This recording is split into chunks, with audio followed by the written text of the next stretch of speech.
उल्टा चोर कोतवाल को डांटे। कुनगुन का शिकंजा कसते ही बदले की कार्रवाई का राग लापा जा रहा है, जबकि सच यह है कि न्यायालय के आदेशों पर यह सब हो रहा है। अब आपको देश के न्यायालय पर भी विश्वास नहीं रहा। राहुल गांधी और वाड्रा को लगता है कि गांधी नाम की उनकी ढाल है और गांधी नेहरू सरनेम होने पे उनको लूट का लाइसेंस मिल गया है और वो न्यायालय, देश की कानून व्यवस्था सबसे ऊपर है, सबसे ऊपर है। सोनिया गांधी और राहुल गांधी पर कई सालों से धोखाधड़ी, जालसाजी के केस पर वो जमानत पर हैं। अब कोर्ट उस पर निर्णय ले रहा है क्योंकि आप वहां संतोषजनक उत्तर नहीं दे पाए। न्यायालय का सामना तो करना पड़ेगा।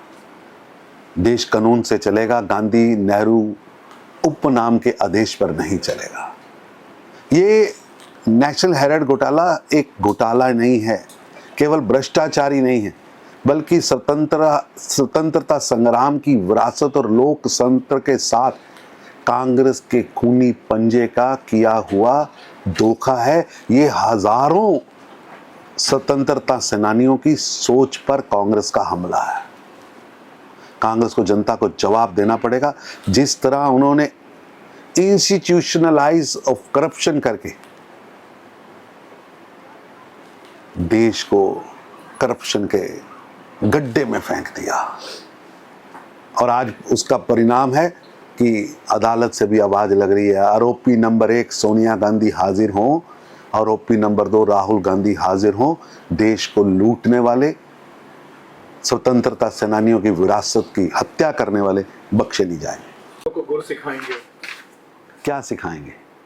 कि देश को लूटा कैसे जाता है, स्वतंत्रता सेनानियों की पूंजी को, उनके विश्वास को, उनके विचारधारा को कैसे विश्वासघात किया जाता है।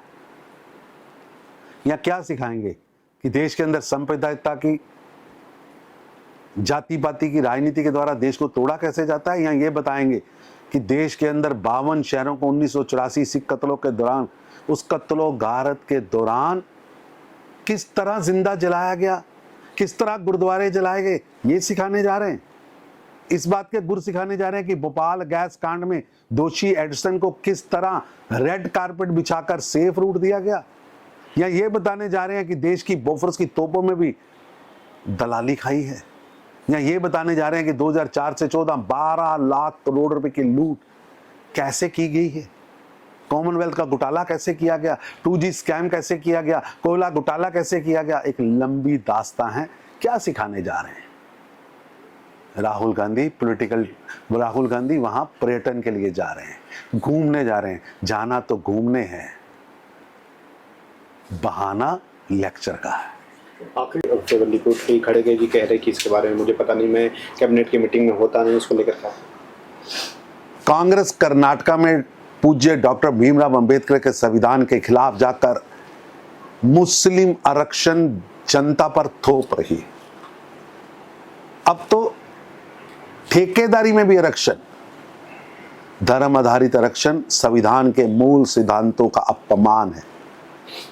लेकिन कांग्रेस को वोट चाहिए, संविधान नहीं। जाति जनगणना के नाम पर, धर्म जाति के नाम पर समाज को भ्रमित किया जा रहा है।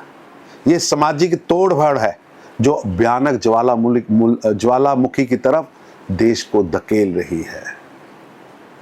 कांग्रेस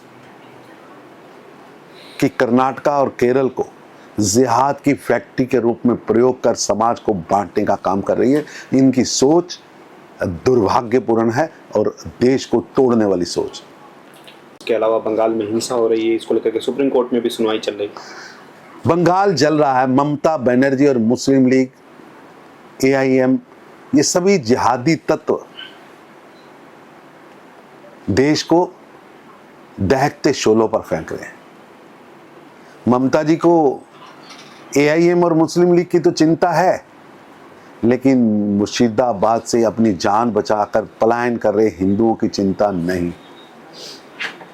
अब तो इतने नीचे स्तर पर आ गए हैं कि BSF के हमारे वीर जवानों और केंद्रीय एजेंसियों को दोष देना शुरू कर दिया। और ये दिखाता है कि ममता ने अपनी सरकार के तुष्टीकरण के नाम पर मुस्लिम लीग के आगे समर्पण कर दिया है और मुस्लिम लीग का झंडा और डंडा बंगाल में चल रहा है। बंगाल में वोट बैंक की राजनीति ने मॉडर्न जिन्ना ममता बनर्जी को इस स्तर पर ला दिया है कि जब वो देश की सुरक्षा तक टकराने के लिए तैयार है। क्या बंगाल अब तुष्टीकरण की प्रयोगशाला बनेगा? ये सभी दिन उसी तरह है जिस तरह 40 के दशक में डायरेक्ट एक्शन हुआ था और उस समय की मुस्लिम लीग और आज की टीएमसी के वर्करों ने हिंसा की थी। दुर्भाग्यपूर्ण।